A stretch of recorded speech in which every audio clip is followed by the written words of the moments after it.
저에게 주시는 말씀 구약성경 시편 1편입니다. 시편 1편 1절부터 마지막 절까지 같이 합독합니다. 복 있는 사람은 악인들의 꾀를 따르지 아니하며 죄인들의 길에 서지 아니하며 교만한 자들의 자리에 앉지 아니하며 오직 여호와의 율법을 즐거워하고 그의 율법을 주야로 묵상하는 것.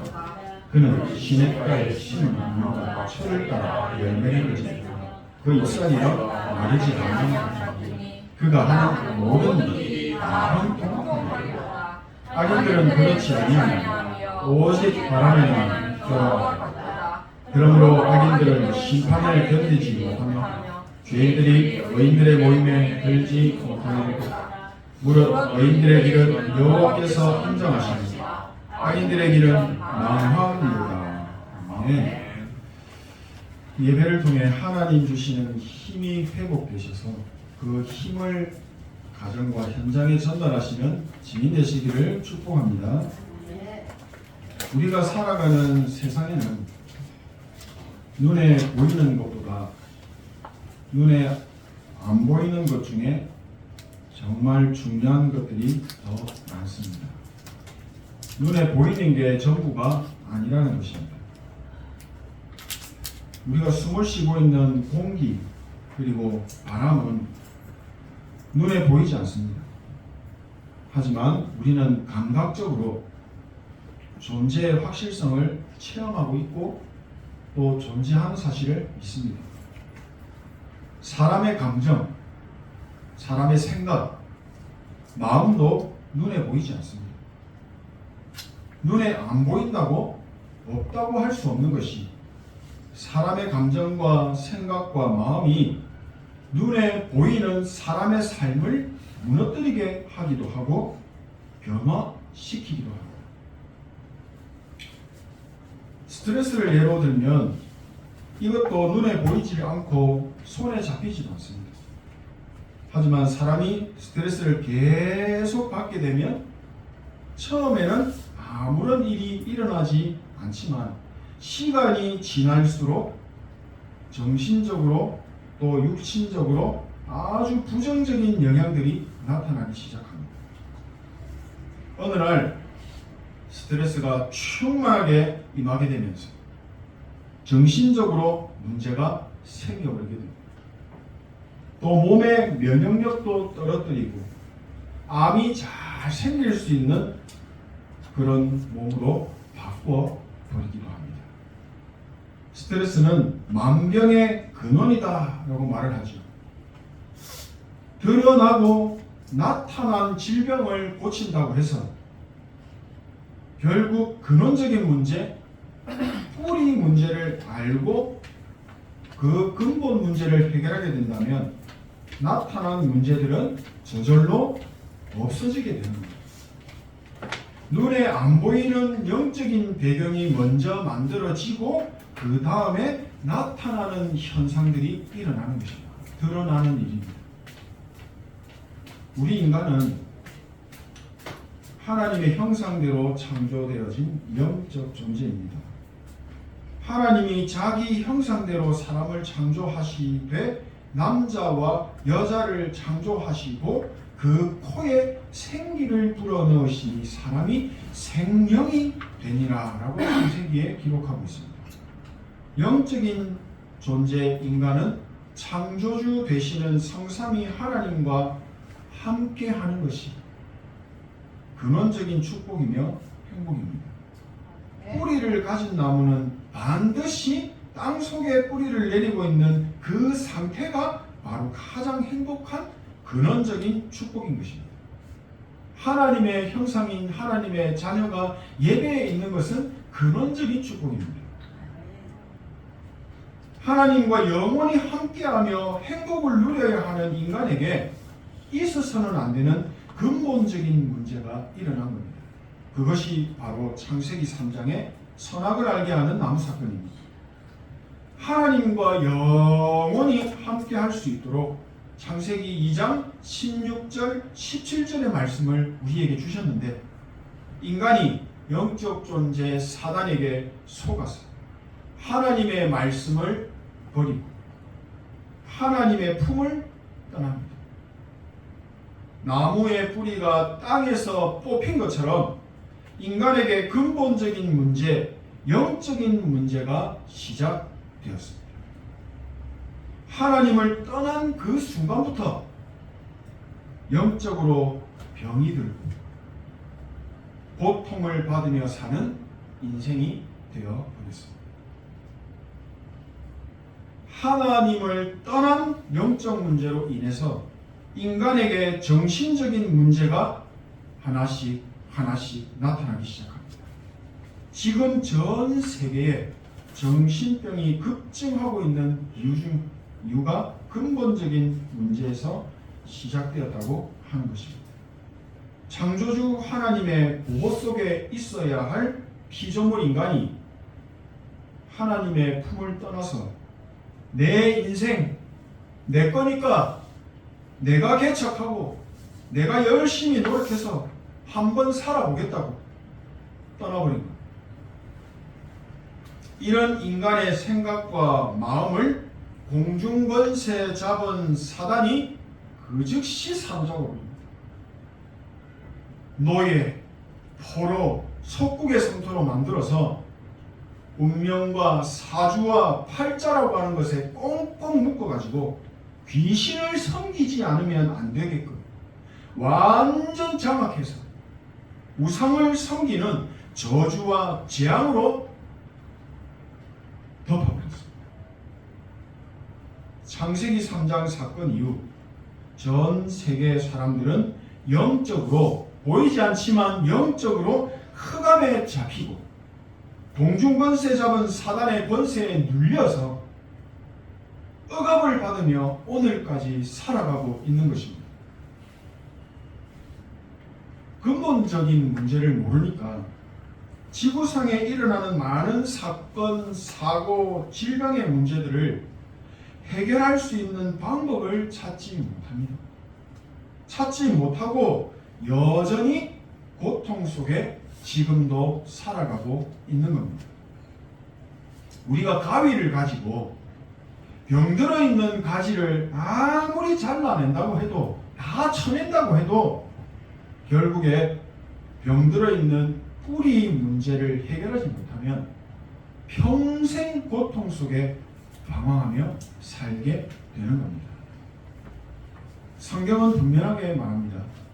모든 사람이 죄를 범하였음에 하나님의 영광에 이르지 못하더니 의인은 없나니 하나도 없으며 그래서 살리는 것은 영이니 육은 무익하니라. 하나님을 떠난 근본적인 문제를 알게 되면 정확한 답은 쉽게 찾게 됩니다. 문제를 정확하게 보니까 답도 쉽게 나오는 것이죠. 지금 내가 겪고 있는 이 문제가, 이 어려움이 결국에는 하나님을 떠난 문제라는 것을 알게 되면 정확한 답을 붙잡을 수 있게 되고 모든 문제가 끝나게 되는 천지개벽 같은 일을 경험하게 하실 것입니다. 네. 오늘 본문의 시작은 이렇습니다. 복 있는 사람은 악인의 꾀를 따르지 아니하며 오직 여호와의 율법을 즐거워하여 주야로 묵상하는도다. 복이 있는 사람의 기준을 말씀하고 있습니다. 하나님의 말씀을 즐기는 사람이 복 있는 사람입니다. 하나님의 말씀을 24시 삶 속에서 묵상하고 되뇌이는 사람이 복 있는 사람이라고 말씀합니다. 묵상이라는 말은 어느 특정 대상을 깊게 생각하는 행위, 생각과 마음으로 잠잠하게, 묵묵하게 성삼위 하나님을 생각하고 하나님 주시는 말씀을 깊이 생각하는 것을 묵상이라고 합니다. 복 있는 사람은 한마디로 하나님과 24시간 365일 동행하는 사람을 말합니다. 눈에 안 보이는 하나님과 어떻게 동행을 합니까? 성삼위 하나님과 어떻게 동행을 할 수 있을까요? 가장 먼저 하나님의 자녀가 되는 신분과 권세를 회복해야 합니다. 그러면 하나님의 성전, 교회가 내 영혼 속에 회복이 됩니다. 너희가 하나님의 성전인 것과 하나님의 성령이 너희 안에 거하시는 것을 알지 못하느냐. 하나님 자녀 되는 순간 하나님이 함께 하시는 성전이 된다는 것입니다. 이게 복 있는 사람입니다. 지금 내가 겪고 있는 이 문제가 하나님을 떠나는 문제인 걸 알고 하나님 만나는 길이 되신 예수 그리스도를 영접한 자가 복 있는 자입니다. 정신적으로 시달리고 고통을 받을 수밖에 없는 이유가 죄와 사망의 법 아래 있기 때문입니다.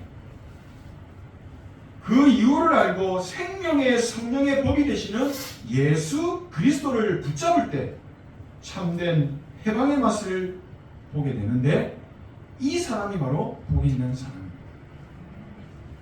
우리 인간이 절대로 하나님을 만나지 못하게 만드는 사단의 일, 복음을 절대로 듣지 못하게 만드는 사단의 일, 예배드리는 자리에 앉아 있어도 말씀이 들리지 않게 길을 막아버리는 사단의 일, 복음의 말씀을 생각하지 못하도록 다른 생각을 계속하게 만드는 사단의 일.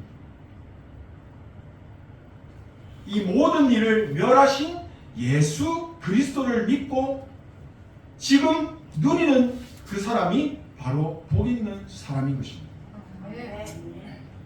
이 복을 받은 사람이, 이 복을 가진 사람이 성삼위 하나님을 깊이 생각할 수 있습니다. 하나님의 말씀을 주야로 묵상할 수 있도록 그 은혜를 주시는 것입니다.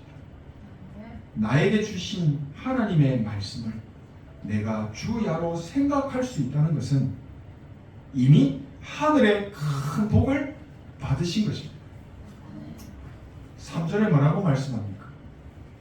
하나님의 말씀을 24 기도로 누리는 사람, 주야로 묵상하는 그는 시냇가에 심은 나무가 철을 따라 열매를 맺으며 그 잎사귀가 마르지 아니함 같으니 그가 하는 모든 일이 다 형통하리로다. 삶 속에 형통함의 축복이 충만하게 있기를 소원하고 축복합니다. 예배를 드리고 있는 지금 이 시간에도 우리는 생각을 하고 있습니다. 무슨 생각하고 계신지는 저는 모릅니다. 본인만 알고 하나님만 아시겠죠. 이 내가 하는 생각 내 마음대로 할 수 있습니다. 내 마음대로 하는 것이 생각이고 지금 내가 숨쉬는 호흡도 내가 마음대로 조절할 수가 있겠죠. 예배드리는 이 시간에 내 마음대로 하는 생각과 호흡을 하나님께 드리는 것이 바로 기도입니다. 그래서 예배드리는 중에도 기도하셔야 한다고 말하는 것입니다. 내 생각과 호흡을 집중하여 하나님께 초점을 맞춘다면 이 시간에 영원한 말씀이 내 영혼 속에 각인이 되어집니다. 근원적인 축복이 임하게 된다는 것입니다. 하나님께서는 예수 그리스도를 통해서 우리 인생의 모든 문제를 다 끝내셨다고 말씀하셨는데 내 인생에는 아직 문제가 많습니다. 전혀 끝날 것 같아 보이지도 않습니다. 왜 그런 걸까요? 예수님이 틀리신 겁니까? 아닙니다. 저는 오른손으로 밥을 먹습니다. 태어나서 지금까지 오른손을 계속 사용해서 오른손으로 밥을 먹는 게 너무 편합니다. 왼손으로 내가 태어나서 또 지금까지 내 생각을 내가 마음대로 하며 살아왔습니다. 그게 편합니다. 그냥 생각나는 대로 살았고 그냥 생각나는 대로 말하고 그렇게 편하게 살아왔는데 어느 날부터 그 생각을 하나님 말씀에 집중하라고 하니까 거의 불가능합니다. 안 됩니다. 너무 불편해요. 가만히 보니까 기도의 행복을 한 번도 누려보지 못하더라고요. 우리는 삶 속에서 기도에 집중하며 누렸던 적이 없기 때문입니다. 왼손으로 밥을 먹으려 하니까 안 되는 겁니다. 우리 인간은 영적 존재이기 때문에 하나님과 함께 하지 않으면 근원적인 힘이 생기지 않습니다.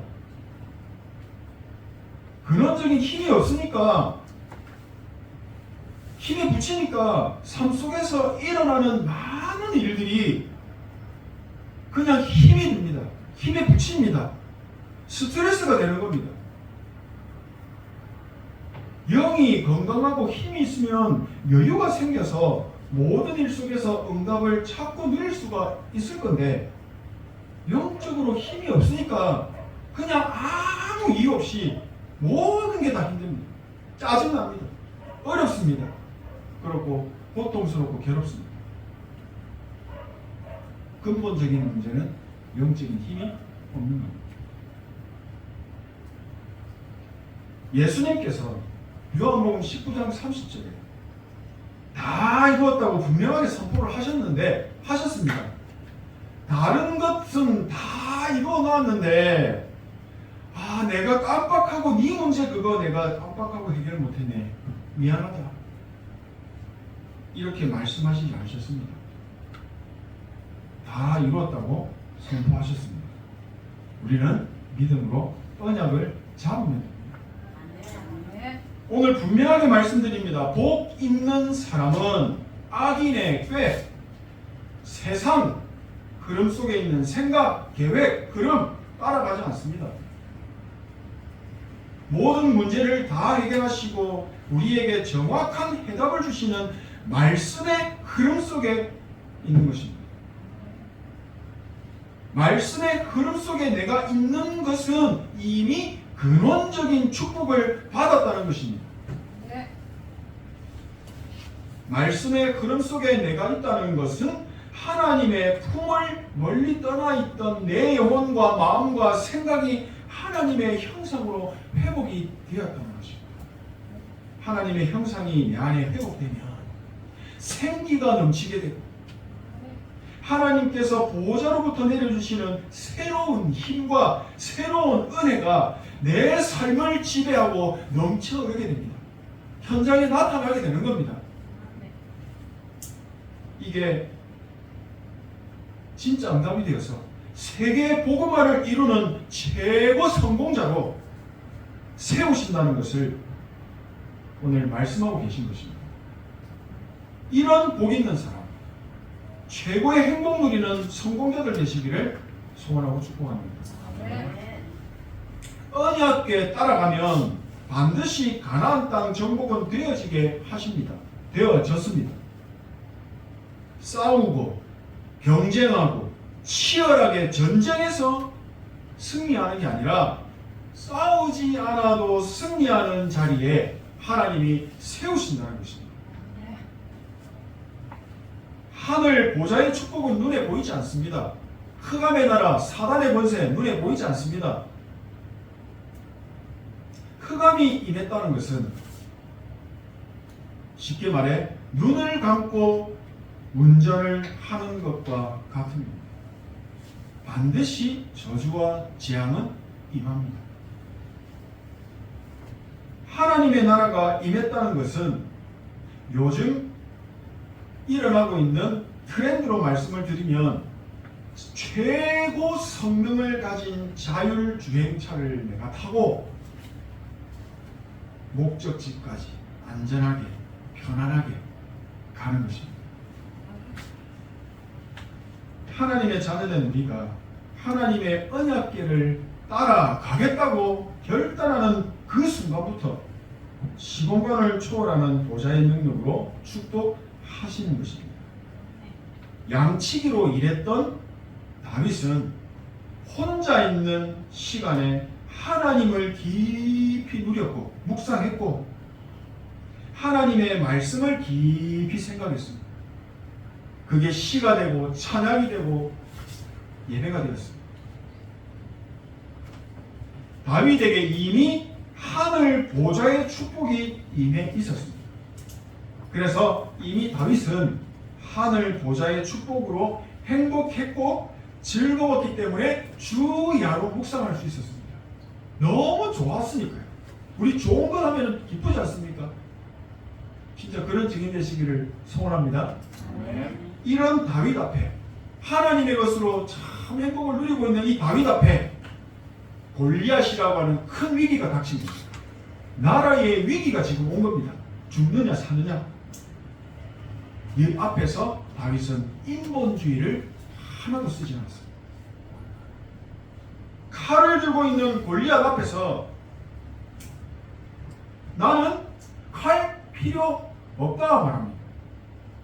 나는 네가 모욕하는 만군의 여호와의 이름을 들고 나왔다 말합니다. 말이 됩니까? 그리고 하나님은 다윗의 작은 달란트, 돌 던지는 기술이 있었죠. 물맷돌, 그 기술에 역사하셨습니다. 돌멩이 하나로, 진짜 작은 돌멩이 하나로 큰 위기인 골리앗을 단번에 끝내버리게 하셨습니다. 300%의 참된 응답을 누리는 이런 증인들 되시기를 다시 한번 축복합니다. 네. 마무리합니다. 오늘 본문의 제목이 보좌의 축복으로 오늘을 최고로 누리는 성공자입니다. 이 말씀을 듣는 순간부터, 이 제목을 보는 순간부터 또 생각하기 시작합니다.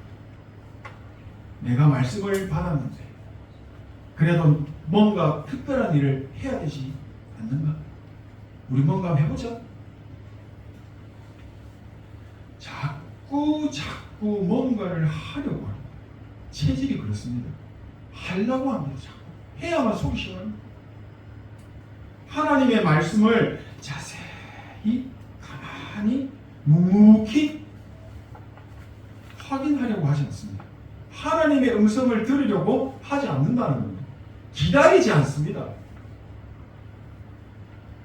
하나님은 우리 인간에게 뭔가 다른 것을 요구하지 않으십니다. 우리가 자녀를 놓아서 키울 때 이거 잘 키워가지고 돈 버는 기계로 만들어야겠다라고 생각하는 사람 아무도 없습니다. 하나님은 우리에게 뭔가 특별한 걸 원하지 않으십니다. 우리는 하나님의 형상입니다. 그 말은 영적인 그릇이라는 말입니다. 그릇이 뭐 하면 됩니까? 잘 받아서 잘 전달하면 되는 거죠. 이게 성령인 겁니다. 속으시면 안 됩니다. 자유의지가 있습니다. 그렇지, 우리에게는. 이 자유의지를 어디에 써야 합니까? 내가 내 마음대로 할 수 있는 생각으로 하나님의 것을 생각하는 겁니다. 내 숨쉬는 이 호흡을 하나님의 것에 집중하는 기도 누림의 도구로 사용하셔야 합니다. 하나님이 가만 계시겠습니까? 막 복을 흔들어 넘치도록 주시지 않겠습니까? 하나님의 나라가 임한다는 것은 하나님이 주시는 힘이 내 안에 임했다는 겁니다. 성령께서 임했다는 겁니다. 성령이 임했다고 막 방기도가 뭐 랄랄라 나갑니까? 아닐 수도 있습니다. 그건 우리 생각입니다. 성령의 충만함의 힘이 나에게 임하게 되면, 당기게 되면 그 힘이 가정에 전달되고 그 힘이 현장에 전달됩니다. 그래야만 그곳에 하나님의 나라가 임하고 나라의 일이 일어나는 성경적인 전도운동이 일어나는 것입니다. 전도, 선교 우리가 하는 걸 아니라고 말씀하시지 않습니까? 하나님께서 보잘것없는 나의 달란트를 통해서 역사하시는 것입니다. 그게 감사한 일이고 축복입니다. 눈에 안 보이는 기도의 비밀을 가지고 있으면 하나님께서 나를 통해 죽어가는 사람들이 살아나는 진짜 힘, 진짜 축복을 응답으로 주시는 것입니다. 기도의 비밀을 가진 사람의 작은 달란트 그 하나가 빛의 경제가 되었어요. 죽어가는 사람들의 영적인 문제도 해결하고 꽁꽁 숨겨놓은 문제까지 해결해버리는 근원적인 문제를 해결해버리고 근원적인 축복을 회복시키는 모든 일에 형통함을 주실 줄로 믿습니다. 지금 내가 기도를 누리고 있으면, 이 시간에도 기도를 누리고 있으면 그 기도가 내 영혼과 보좌의 각인이 되고 어느 날 보좌의 축복으로 큰 응답이 되었습니다. 내 삶에 드러나고 나타나는 응답이 될 것입니다. 다윗도 다른 양치기들처럼 똑같은 기능을 가진 사람이었습니다. 우리도 마찬가지입니다. 나의 기능을 가진 사람 많습니다. 그때 당시 똑같이 돌 던지는 기능을 다윗도 가지고 있었습니다. 하지만 영적인 비밀을 가진 다윗, 진짜 복 가진 다윗이 던진 돌 그 기능은 완전 달랐습니다. 하늘 보좌의 복을 가진 다윗을 통해서 현장에 하나님의 복이 전달되는 그 작은 달란트가 하나님의 복이 전달되는 도구로 복 있는 성공자의 축복을 누리게 하셨습니다. 이게 영원한 응답입니다. 다윗과 같은 응답 받기 원하신다면, 영원한 응답 누리기 원하신다면 내 생각과 마음과 이 호흡을 777에 집중하시면 됩니다. 눈 뜨면 아침에 기도를 그냥 시작하는 겁니다. 복잡한 생각과 마음을 777로 바꾸는 겁니다. 주야로 묵상하는 겁니다. 이 기도를 매일 누리고 매 시간 누리고 매 순간 누리게 되면 기도 속에서 공부를 하게 되고 기도 속에서 일을 하게 됩니다. 쉽게 말씀드려서 기도의 능력이 100% 충만한 상태로 삶을 살게 된다는 겁니다. 활력이 넘칩니다. 영적으로, 육신적으로. 뿌리가 깊은 나무는 바람에 흔들리지 않는다라고 합니다. 본질적이고 근원적인 보좌의 배경이 나의 영적인 배경으로 다 만들어지니까 보좌의 축복과 응답이 현장에서 계속 드러나고 나타나 응답이 되는 겁니다. 그런 응답 누리시기를 소망합니다. 결국 기도의 비밀을 가진 나 한 사람 때문에, 나 때문에 절대 제자가 세워지게 되는 하나님이 예비하신 진짜 또 다른 제자, 영원한 제자, 237 제자 만남의 축복을 허락하실 것입니다. 큰 거 하려고 하지 마십시오. 아주 작은 거. 거기에서부터 기도의 망대를 세우시고 기도의 행복자들 되시기를 소원하고 축복합니다. 기도하겠습니다. 하나님 은혜 감사드립니다. 우리를 하나님 자녀 삼으시고 하늘 보좌의 축복받는 자리까지 인도하시니 감사합니다. 하나님이 가장 기뻐하시고 원하시는 그 일에 쓰임받는 증인들 되게 하옵소서. 예수 그리스도 이름으로 기도합니다. 아멘.